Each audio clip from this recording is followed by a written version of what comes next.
Eminent clergy, Your Excellencies, UN Secretary General, widow, children and family, Nananum, ladies and gentlemen, eulogy to Kofi Annan. He brought renown to our country.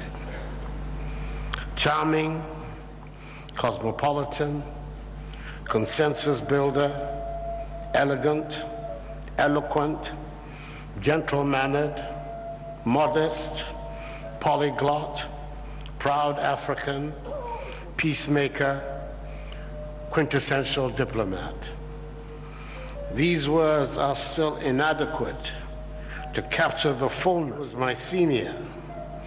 We were good friends for most of my adult life. His father, H.R. Annan, was one of the stalwarts of the Dankwa Domo Buzia political tradition, serving as the Ashanti regional minister under Prime Minister Dr. Kofi Abrifa Buzia's Progress Party government of the Second Republic.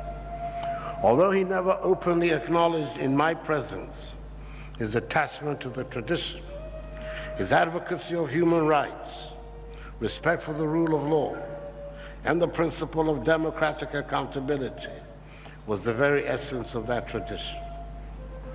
Highly admired Secretary General of the United Nations, Kofi Annan was the first from sub-Saharan Africa to occupy this exalted office, which made him the world's top diplomat. He brought considerable renown to our country by this position and by his conduct and comportment in the global arena. Indeed, the outpouring of tributes from the world over is an accurate measure of the man, a man who gave his life to making peace where there was conflict, to defending the voiceless who were powerless, to promoting virtue where there was evil. Despite the unjustified attacks on him, trying to fix him with responsibility for the genocides in Rwanda and Srebrenica when he was head of UN peace operations, he never lost his moral compass, as he showed when he stood up to the might of the United States of America when she was embarking on her ill-fated intervention in Iraq. Kofi Annan's epic but unavailing effort to establish the supremacy of international law over the actions of even the world's greatest power won him the admiration of all right-thinking persons. He has been vindicated by history. I recollect with fondness the eventful day of Friday, 11th August 2006, when as foreign minister, at the time Ghana occupied one of the non-permanent seats on the UN Security Council, I chaired the meeting of the Council, which took the decision that halted Israel's incursions into Lebanon by voting Security Council Resolution 1701. Seated to my immediate right when that vote was taken was my compatriot, Secretary General of the United Nations, Kofi Annan. What a proud day it was for me and for Ghana.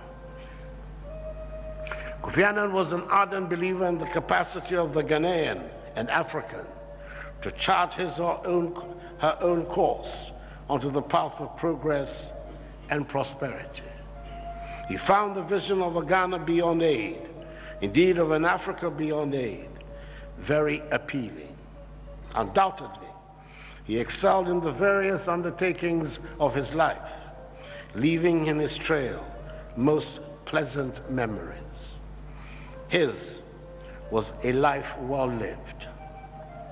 He gave me sensitive, deeply appreciated advice when I became President of the Republic.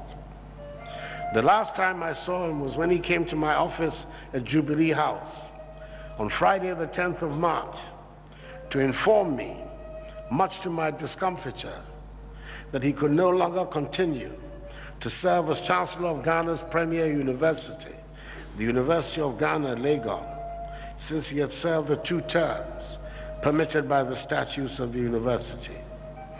I bemoaned my ill luck, even though as life would have it, the university has found in Mary Chinrihese, his old and trusted friend, a worthy successor. A devout Christian, an outstanding Ghanaian and African, who served his country, Africa, and humanity with dignity and humility, has left us to join his maker. Ghana, Africa, and the world have suffered greatly from his passing.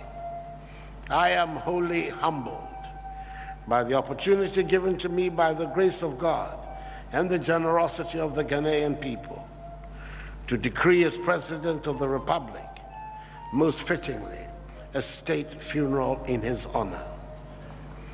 He had strong, loving maternal ties to his maternal and paternal origins, and has left behind his constant companion, his beloved devoted wife, Nan Maria, and their cherished children, Amma, Kojo, and Nina. On behalf of the government and people of Ghana, my wife Rebecca, and our children, I extend our profound condolences to his entire family on its irreparable loss, and wish him peaceful rest in the bosom of the Almighty. He deserves it. God bless him.